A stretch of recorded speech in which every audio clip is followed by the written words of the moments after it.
Good morning, everybody. Welcome to our August 15th rendition of our tariff weekly webinar update. I'm Michelle Conley with World Trade Center, Utah. Pleased to have you all join us today. Today, we will be hearing from our brilliant colleague, Ben Kolendar, who knows everything there is to know about tariffs and all the latest updates, as well as Don Stein, a shareholder with Greenberg Traurig, who's joined us once before, and we really appreciate him joining us again today. Also, shout out and thank you to John Huber, our board member from Greenberg Traurig here in Utah, for connecting us with Don again. Quick reminders, please feel free to jump in and use the chat function to ask questions, and we'll try to answer those real time. Also, check out our tariff dashboard on our website, which is updated daily and sometimes hourly by Ben, depending on what's happening. And a reminder that all of these webinars are recorded and you can view them on our YouTube page. We had expected that today's webinar would be very focused on China with the original August 12th deadline for China tariffs. As I imagine most of you are aware, that was extended. So we'll still be talking about China today, but we have some other updates as well. So I'll let Ben go into some more detail about what happened this week with China. Thank you, Michelle, and I'm going to share my screen here. All right, so going through our dashboard, as we say every week, you can always access our dashboard. It's on a publicly available webpage. It's WTCUtah.com/tariff. So you could go here anytime and check out the tariffs.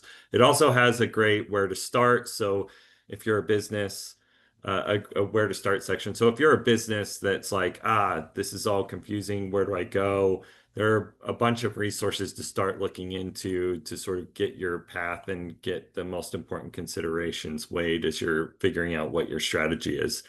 So there are really only two major updates, all sort of wrapped up into one order that came out earlier this week. So on August 11th, there was an executive order issued to extend the truce with China, so to allow more time for negotiations. So we expected and we're tracking for this to well, I wouldn't say expecting, but we were tracking for this to end on August 12th to have a deal, so to speak. But that truce was extended until November 10th. And so that's the new date that we're tracking for negotiations with China. So that did two things. The first thing that did was obviously extended the lower tariff rate of 30% with China until November 10th. But also there's an important consideration on de minimis. So de minimis is the top line. The longer IEEPA tariffs that we're tracking is here below. But with the de minimis, it's just important to note that if you are a business importing something under $800 and you're counting on one, if it's from China, let's just say de minimis is really complex right now, but it will become clear starting on August 29th. So that's 2 weeks away. So it impacts China because there's a negotiated reduced de minimis threshold, which was higher than the rest of the world, but that's going to change. It won't be the truce date, but rather the August 29th date that will set in the new de minimis rates for China. So something to keep an eye on.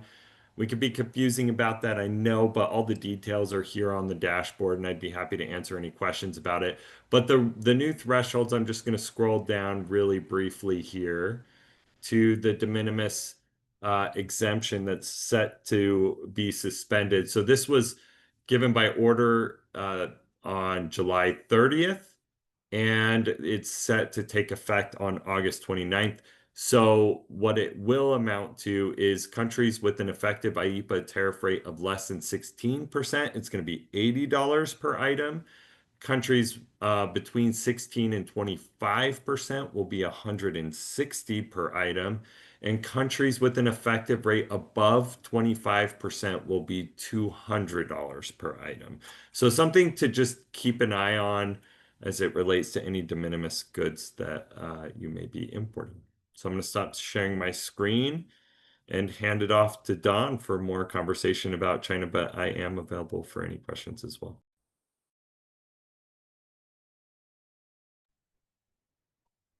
Thanks so much, Ben. Really appreciate it. It doesn't look like we have any questions at this time. So Don, we'll let you take it away. We unmute.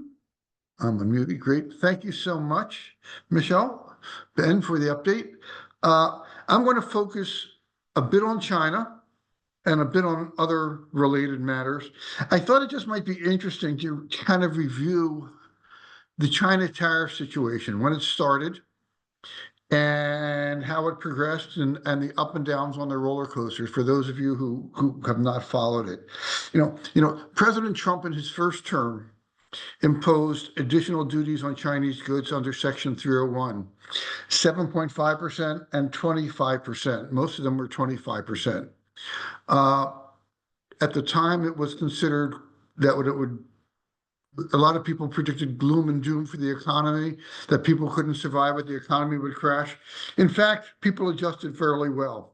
So well, in fact, that it was anticipated when the Biden came into power that he would get rid of the 25% duties, but he elected to leave them. It was thought that he'd, if nothing else, start a process where people could get exclusions again from these duties, but he didn't.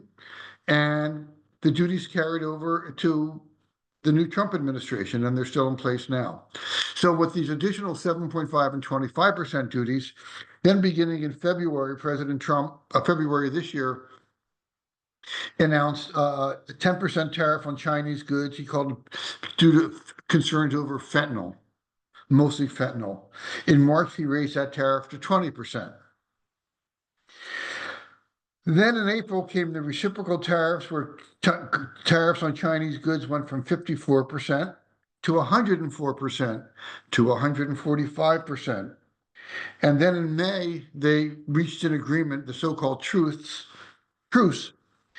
and duties went down to 30%. It was a 10% fentanyl, or the 20%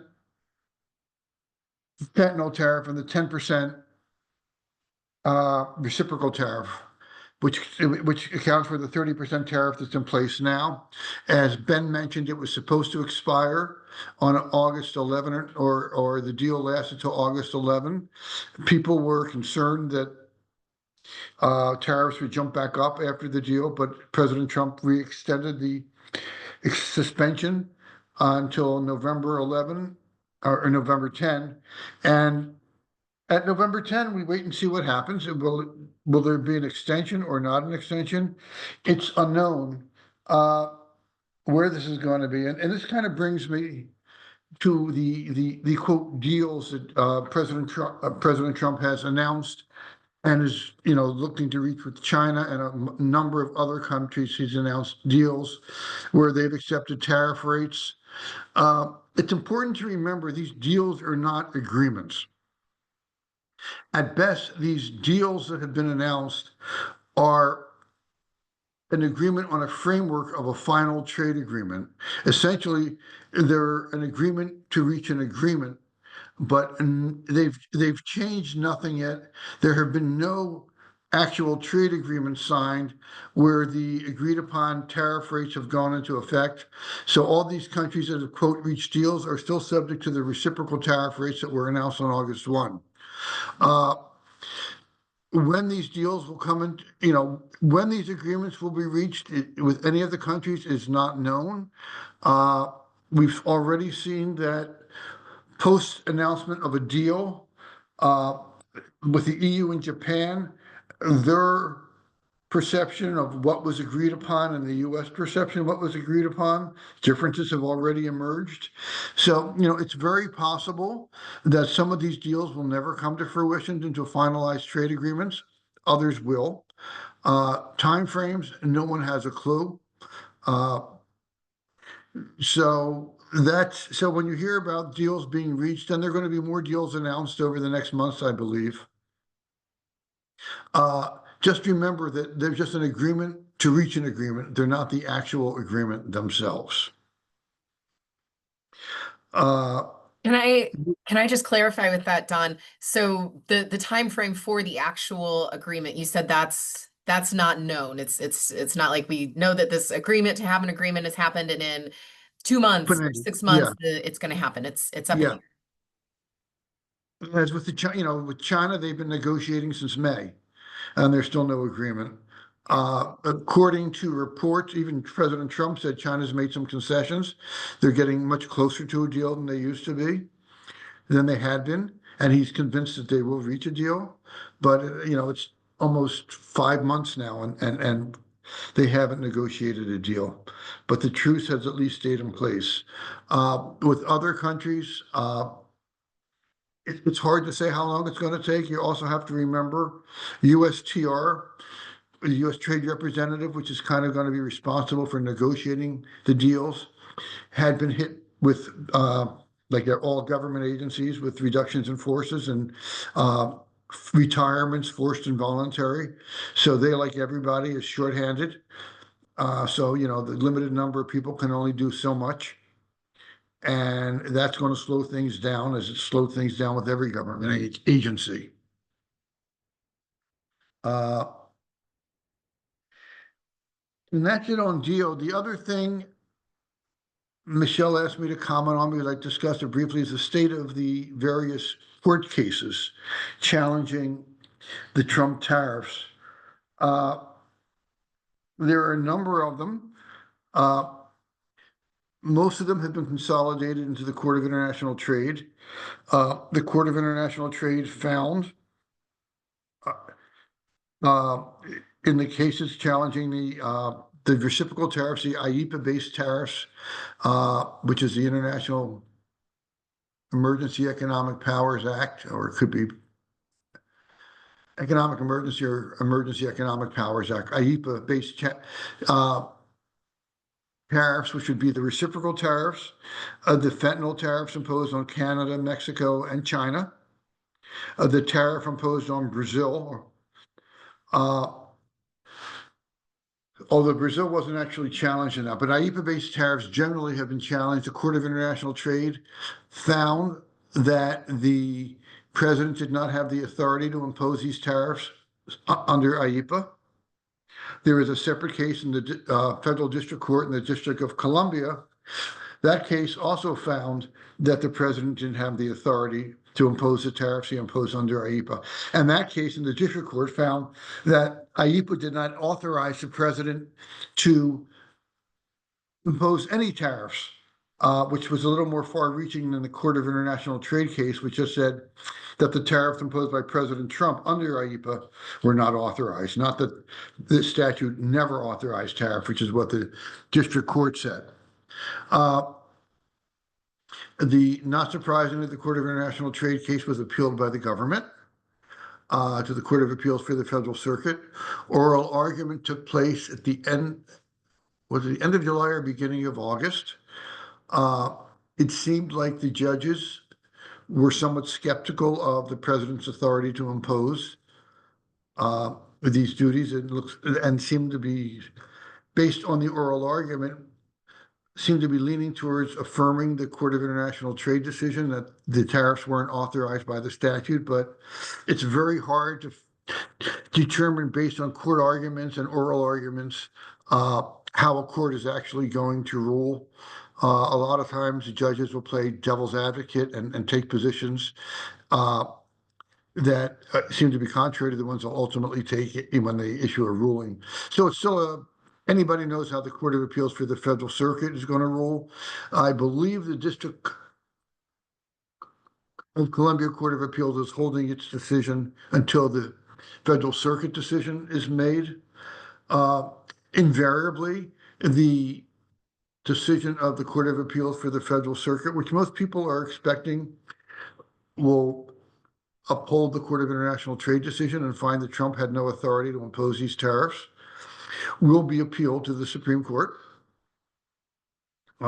It even seems that the government is now bracing for the possibility of a loss. As recently in their court filings, they've changed their arguments from the president or added to their argument that the president did in fact have the authority under the statute to, if you overturn these tariffs and rule that the president doesn't have authority to issue them and invalidate them, it's going to cause economic chaos, which is, some people are reading as the government taking a fallback position, readying for a loss, and now arguing for economic chaos and positioning themselves to get an injunction pending a Supreme Court ruling, because one of the things that the courts look at is economic harm if they don't, or harm if an injunction is not granted, and the government's now putting on the record that if they have to return all the money and stop the tariffs and do refunds, it's going to be a disaster. Remember, the Supreme Court does not have to accept cases appeal to it. In fact, they accept a little less than 10% of the cases that go up on appeal. It is widely anticipated they will accept this case because it's such a fundamental constitutional question and it has such a huge impact. If the Supreme Court, assuming that the Court of Appeals issues a decision sometime in late August or early September, which is what people are anticipating, though again, they have no set deadline, it would likely be a petition for cert to the Supreme Court would file sometime in October. Assuming they take the case, we'd probably have a final decision at the latest by the end of June of 2026, possibly earlier. One or both parties may ask the court to expedite its review, given its importance. But that, again, is up to the discretion of the court whether they're going to do that. I would note that even if the Court of Appeals upholds the Court of International Trade decision, finding that President Trump did not have the authority to impose these tariffs, the Supreme Court has been very deferential to the president's authority so far in cases that have gone up to it, finding in most cases, certainly a majority of cases, that whatever presidential actions have been challenged as being beyond his authority, the court has upheld. Theoretically, every case stands on its own, but it should be kept in mind that the court has given a lot of deference to President Trump so far. So even if the Court of Appeals upholds the Court of International Trade decision of no authority to impose these tariffs, I would not take that as a given that the Supreme Court will uphold that decision and may very well reverse it in the end. And I think that's all I got to say. Open for questions. Thanks so much, Don. Great updates. There continues to be a lot going on. Do we have any questions at all from the audience about anything discussed today or anything at all related or to anything relating to Trump tariffs? Not anything at all. That goes beyond my bailiwick. anything at all related to tariffs in the current situation? Don and Ben are happy to help answer those. Michelle, while we're waiting on people to chime in with questions, I may share my screen again just briefly because Great. It may be worth mentioning a couple of functions on our tariff dashboard that would be useful for folks. So you see this arrow here. We don't talk about this in every webinar, but you see this arrow here at the top for the tariff dashboard. So Don was talking so much about the deals and what that looks like and how it's not necessarily an agreement. We're tracking those on our deals dashboard as well. So we talked a bit about China, but South Korea, European Union, we talked about. So these are tracked and we see those coming through and put them on our dashboard as well as they do come through. So just one function. And as Don was talking about China, another function is you can type in China here in this box and scroll down and you can see the full list of what Don was going through, whether it's the 301s that have gone into effect from even 2024. That was a request for us to have on our dashboard. The 10% fentanyl, the additional 10% fentanyl. There's an ongoing 301 investigation for ship-to-shore cranes and other cargo handling equipment, right? So you've got the full list here of potential tariffs when you're looking at China. So one additional way we've tried to make it a little bit easier to navigate some of these tariffs and see, when you're thinking of China, it may sound complex, but there are ways to make it a little bit simpler. Yeah, It's not always. actually, I would add one other thing that I didn't mention, which is going to potentially a very big issue in these deals when they reach agreement stage.